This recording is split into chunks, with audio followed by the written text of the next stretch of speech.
Hola, buenos días.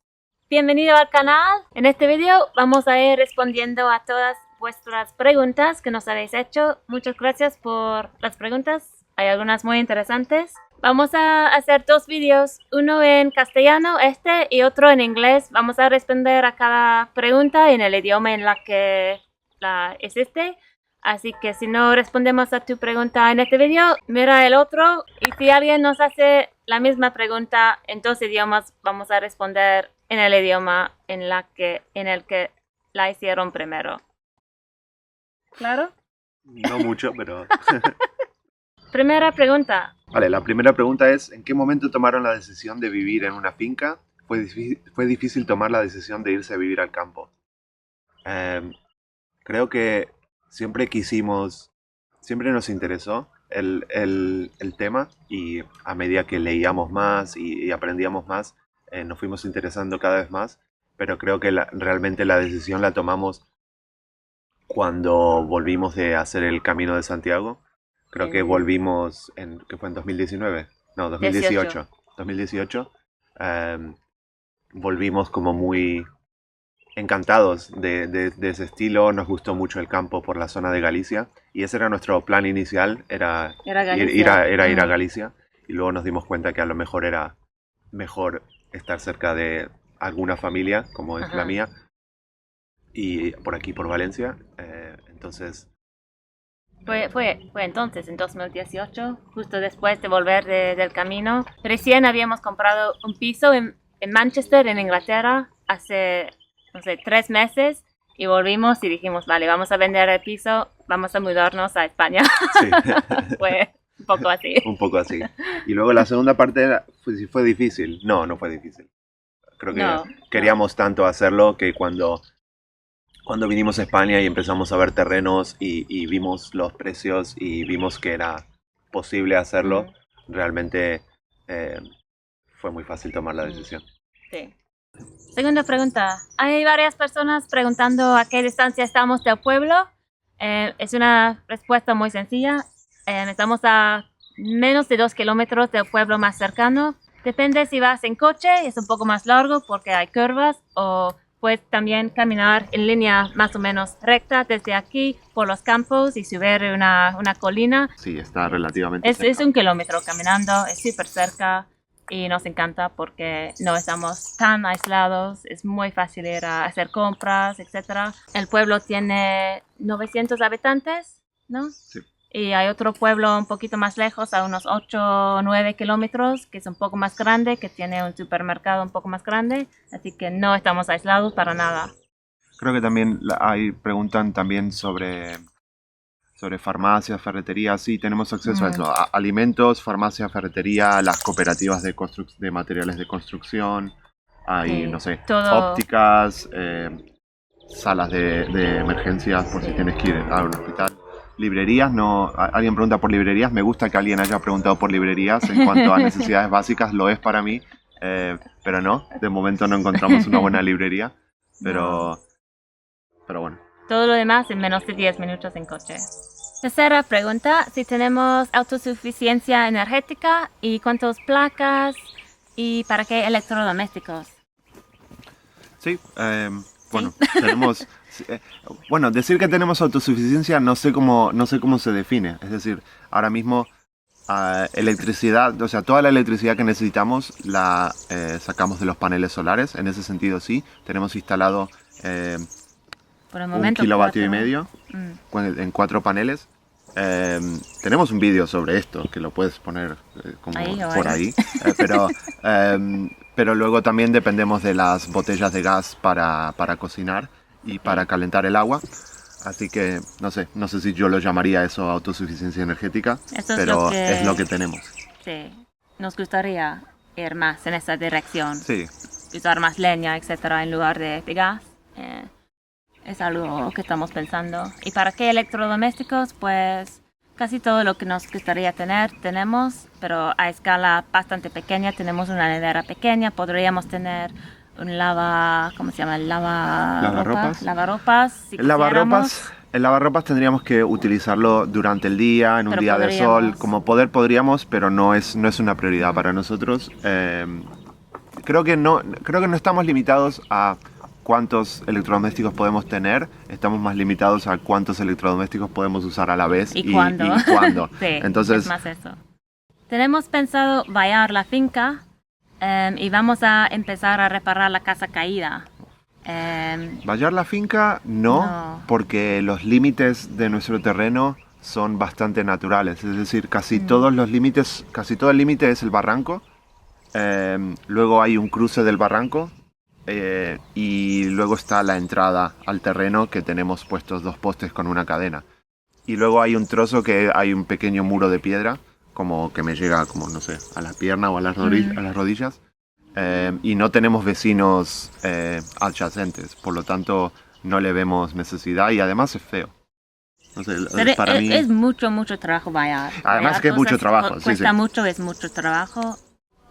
Si no es necesario, por el momento no ha sido necesario. Si algún día entran un rebaño de jabalíes y destrozan todo, vamos a pensarlo otra vez. Aunque tuvieses vallas, yo creo que también encontrarían una forma de entrar.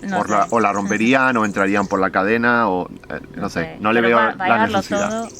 Lo que tal vez sí que voy a tener que hacer en algún momento es vallar la huerta, que sería una tarea bastante grande, pero mucho menos grande que vallar la finca entera. ¿Para protegerla de animales? Sí, si vienen conejos, jabalíes, no sé qué, es muy posible, pero por el momento todo va bien. Y sobre lo de empezar a reparar la casa caída, sí, cuando tengamos dinero, sí. Pero hay que decir que la casa probablemente no la vayamos a reparar. Probablemente sí. la derrumbemos porque no está muy bien construida, está en bastante mal estado. No sé en qué paredes se puede confiar. Viendo cómo está construida la masía de piedras y tampoco se ve una gran calidad de construcción, por lo tanto estamos pensando más en derrumbar lo que hay y empezar de cero, pero bastante a largo plazo. Ahora mismo no podemos. Una duda sobre los estanques y el verde que se ve flotando encima del agua, ¿qué es? Y si es tóxico o cómo solucionarlo, pues no sé qué es, no sé cómo se llama en español. Yo entiendo que se llama blanket weed, que es un tipo de algas que crece donde hay nutrientes y sol, crece sobre todo cuando hay sol. La solución es en el futuro cubrir, techar, hacer sombra sobre el estanque. Hemos visto que unos vecinos tienen algo muy bonito que es como una... Explícalo tú. Sí, hacen sombra sobre tienen como una piscina, como un estanque piscina natural con plantas y lo que tienen es, primero que tienen una mejor proporción de plantas para la superficie de agua, creo que tienen alrededor de 1/3. Para mantener el agua limpia. Sí. ¡Tope! ¡Ay! Está bien. Vale, tienen 1/3 de la superficie del agua con plantas y eso limpia bastante el agua y luego lo tienen en sombra todo el tiempo y tienen 4 postes y como si fuesen velas de barco puestas por encima y es muy bonito y no sería demasiado complicado de hacer. Creemos que esa es la solución. Cristalina, o sea, súper profundo y se ve hasta el fondo, se ven los peces, sí, lo tienen muy bien. A lo mejor tienen también algún tipo de filtro o algo así, ¿no? Lo sé. Pero bueno, que tampoco sabemos mucho de estanques naturales y no estamos seguros, lo estamos todavía averiguando y entendiendo. Sí, vamos a ver cómo va este año en el verano con las algas y todo y ver si va a ser una prioridad ponerle sombra o no. Si estamos trabajando en nuestras profesiones o no. Creo que alguien preguntó en otro lugar cuáles son nuestras profesiones. Somos ingenieros de software y desde hace poco yo no trabajo en eso. Me dedico a tiempo completo a este proyecto y Mauro sigue trabajando. Sí, no hay mucho más que decir. Sí, hago ese trabajo, viajo a Valencia y aquí, hago un poco de remoto y hago un poco de tiempo en la oficina. Sí. Pero bueno, el plan no es hacerlo para siempre. El plan es mientras necesitemos la estabilidad de un salario, lo haremos. Y cuando mi idea en algún momento sería dejar de trabajar. Dejar de trabajar en mi profesión, no dejar de trabajar, porque lo que hacemos aquí es trabajo incluso más. Vale, una pregunta para mí. ¿Qué pasó con el calentador que no funcionó? Sí, había un episodio con un calentador que se prendió fuego, que estaba intentando instalar. Voy a poner un enlace aquí o ahí. ¿Qué pasó? Pues no sé, pero si entiendo por los comentarios que me hiciste, fue porque tenía el calentador un poco inclinado cuando estaba probando las conexiones y entiendo que hay una llama adentro que calienta el agua, claro que tiene una llama y si esa llama no está inclinada bien, podría prender fuego a... Podría, no, pudo. Ponerle fuego a algo que no debería tocar. Eso es lo que entiendo. La segunda vez que hice la instalación, la hice con el calentador totalmente recto, clavado a la pared y salió bien. No me dio rabia, me has preguntado si me dio rabia. No me dio rabia porque nunca espero que esas cosas van a funcionar a primera vez. No estaba muy sorprendida. Estaba confundida porque no sabía lo que había hecho mal, pero rabia no. La siguiente pregunta es sobre el barranco y la lluvia. ¿Cómo ha ido? ¿Vuestro barranco podría asumir más lluvia? ¿Tenéis noticia de que haya desbarrancado alguna vez? No sé muy bien qué es desbarrancado, Me pero... imagino que es desbarrancado. Vale. La lluvia. El barranco normalmente está prácticamente seco y es desde donde estamos nosotros es bastante profundo. Por lo tanto, yo entiendo que la pregunta va hacia si podríamos tener inundaciones, ese tipo de cosas. Como podríamos, pero creo que puede asumir bastante más lluvia. Desde donde estamos ahora mismo, el nivel al que estamos es una caída de, no sé, casi 3 metros. Sí que tenemos una parte del terreno que baja al barranco y lo cruza, así que alguna terraza se podría inundar un poco, pero no es algo que nos preocupe demasiado, principalmente porque eso, llovió durante un mes y no estaba a rebosar. O sea, Sería interesante hablar con la gente en el pueblo y preguntar. Nunca se me había ocurrido hacer esa pregunta, pero sería interesante. Sí, pero es una zona bastante seca y es una zona en la que no suele llover mucho, así que no... Pero cuando llueve mucho. Sí. Yo sinceramente estoy más preocupado por sequías que por inundaciones, pero bueno, también el que no se preocupa es el que se suele ver afectado más por una inundación, así que no es mala idea preguntarlo. Vale, alguien pregunta por el tubo negro y por qué no funcionó. Otra buena pregunta que me gustaría entender bien Y que la no respuesta. entendemos del todo. Sí. No, yo creo que, pues, esto se trata de un tubo que habíamos conectado a la fuente para traer agua aquí desde la fuente a la casa. Los pájaros hacen mucho ruido, ¿no? No sé si se escucha en el vídeo, pero hacen mucho ruido. Pues, y pusimos un tubo pequeño de 40 milímetros, no funcionó, teníamos que cambiarlo por un tubo de 90 milímetros que funcionó mucho mejor con test. Yo creo que tenía que ver con burbujas de aire en el tubo porque no había salidas, no había como test para que el aire salga del tubo y también porque el diámetro estaba demasiado pequeño y había demasiada resistencia. No sé precisamente, no hay otras fincas tomando agua de esa fuente, son solamente nuestros terrenos que consumen el agua de ahí, por eso no podíamos preguntar o ver cómo lo hicieron en otra finca, pero en el pasado habían usado el tubo de 90, así que volvimos a hacer lo mismo que hacían antes y eso funcionó. No sé muy bien, pero... Hay que decir aquí que recibimos muchos comentarios de gente diciendo de que por qué hacemos nuestras propias instalaciones de fontanería, de que eso hay que pagar a un profesional, etc. La idea de que vamos a obtener mejores resultados simplemente por pagar a profesionales, y la idea del tubo, o sea, el tubo negro no lo instalamos nosotros, fue la idea de un fontanero que contratamos que nos hizo comprar el tubo y nos dijo sí, esto va a funcionar, instalamos todo y pagamos una cantidad de dinero considerable, no loca, pero sí considerable, y no funcionó. Entonces, desde entonces aprendimos no a desconfiar, pero sí a valorar un poco mejor qué trabajos podemos hacer nosotros y probar cosas por nuestra cuenta para ver si funciona y qué cosas no.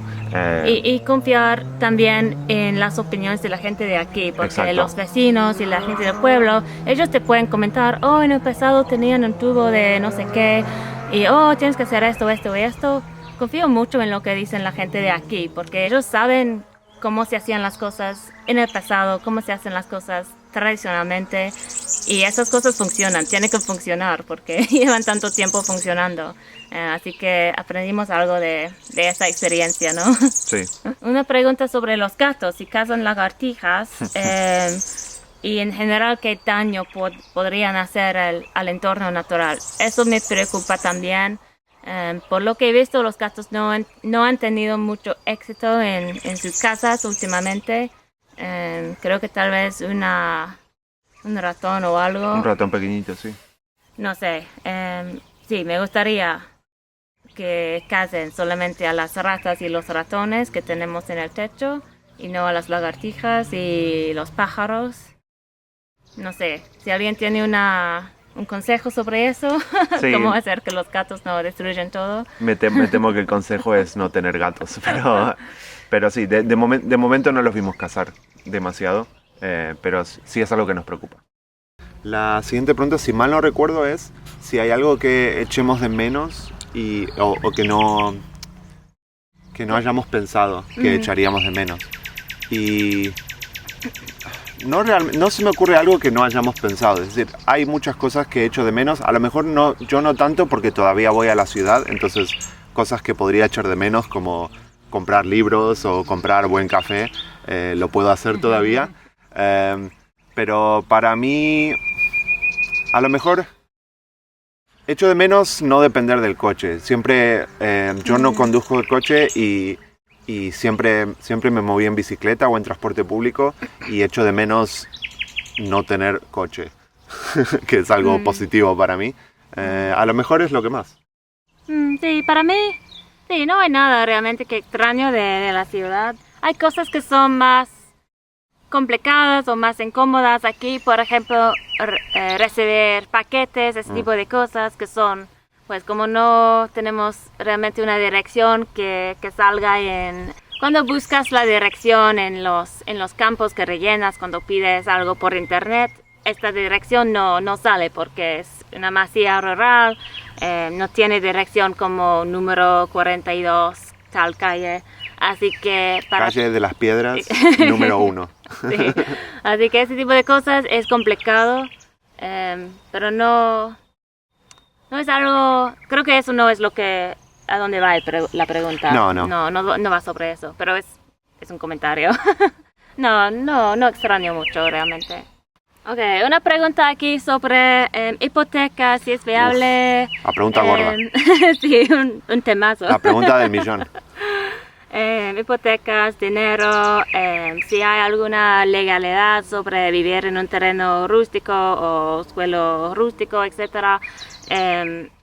¿Por dónde empezar? Pues. Aquí yo aclararía para poner el contexto de esta respuesta es así como nosotros decidimos ser nuestros propios carpinteros, nuestros propios fontaneros, electricistas, todo eso, constructores, albañiles.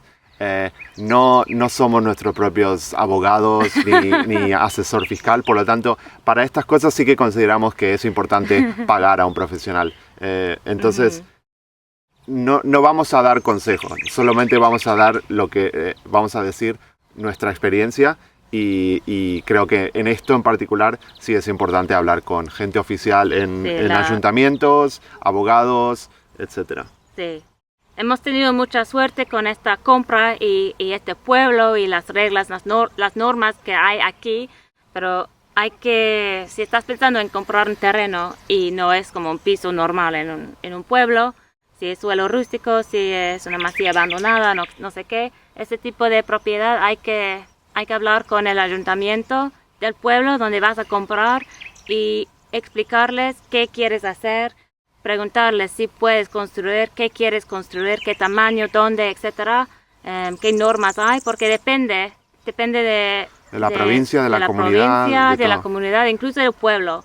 Hemos tenido amigos que han tenido experiencias totalmente distintas en el pueblo que está a 10 kilómetros de distancia. Así que hay que hablar con el ayuntamiento dónde vas a comprar y preguntarles, mira, estoy mirando esta propiedad, esta casa. Sí. ¿Será posible construir ahí o reconstruir ahí? Porque va a depender del pueblo. Sí. Creo que es importante ir con, o sea, no tener ideas muy fijas. Es decir, si tu idea es, quiero construir una casa de 3 pisos con cristal, piscina y eso es lo único que quiero construir, te va a costar mucho,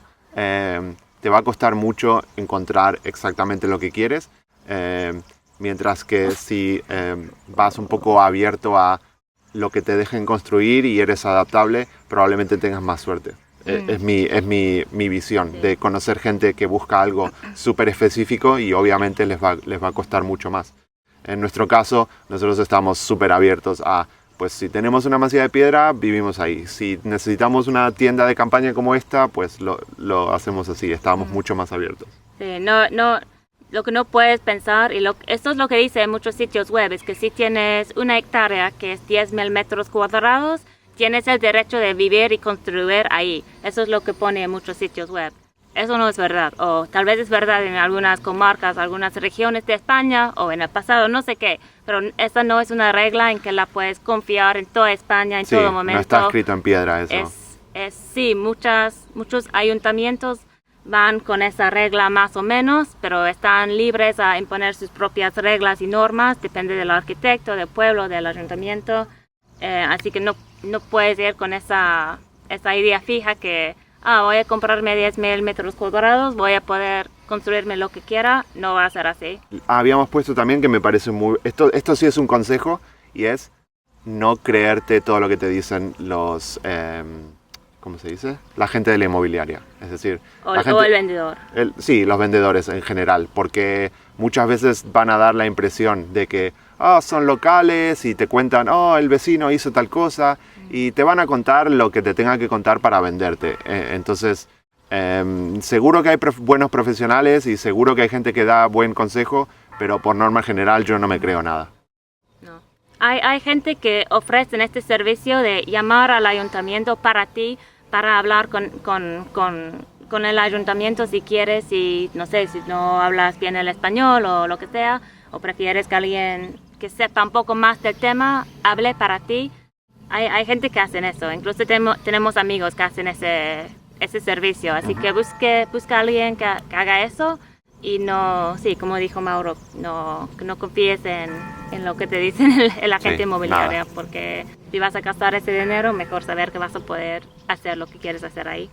Última pregunta es, ¿cuánto costó el terreno y cómo lo encontramos?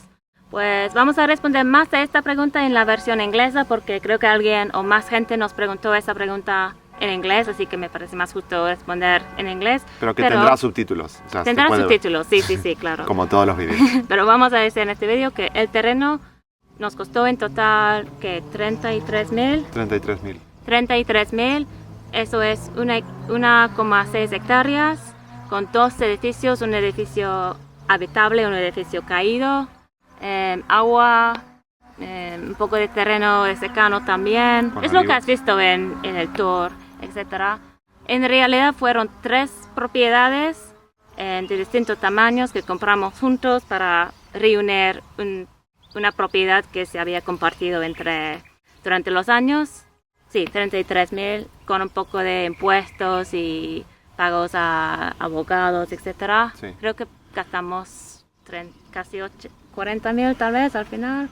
38, no sé. No recuerdo, sí, algo así, más. Como 38 o algo así. Pero sí, yo creo que fue un poco más caro de lo que podría haber sido por el hecho de que fueron 3 propietarios distintos. Entonces, a la hora de negociar, cuando negociamos los precios, hubo un propietario que bajó un poco lo que queríamos, mientras que otro no bajó nada. Entonces había un trozo de terreno por aquí que eran 800 metros cuadrados, que era un poco la última pieza del rompecabezas, que por metro cuadrado fue el trozo más caro, pero fue simplemente porque el vendedor le daba igual y solamente quería su dinero exactamente. Entonces esa parte en proporción encareció. Caro, pero claro. El resto, pues alguien de España nos puede decir si pagamos bien o no. Sí, Nosotros sí. no sabemos, pero No a lo nosotros sabemos. nos parece muy, muy justo. Sí, no me parece caro por lo que es, porque es donde quiero pasar el resto de mi vida, por lo tanto, lo que haya pagado valió la pena. Sí, no creo que fuera demasiado barato, pero era un dinero que nos podíamos permitir. Vale, esa era la última pregunta. Ujú. Gracias por ver el vídeo, gracias por todas vuestras preguntas. Había muchos temas que queremos tratar en otros vídeos, pero como nunca encajan en el día a día, es como Claro. no voy a comenzar a hablar sobre cuánto costó el terreno en medio de otro vídeo, así que esto ha sido una buena oportunidad para hablar un poco más sobre, sí, la historia, cómo llegamos aquí, cosas que seguramente mucha gente se están preguntando.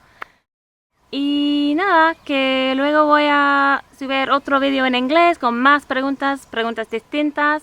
Así que si te gustaría saber un poco más, espera, no sé, un par de días y tendré el otro vídeo preparado y subido. Gracias otra vez por ver el vídeo y hasta la próxima. Creo que alguien preguntó en otro y hasta el próximo vídeo. O hasta la próxima.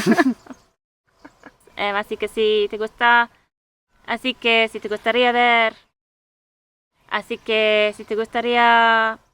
¿Saber más? sí.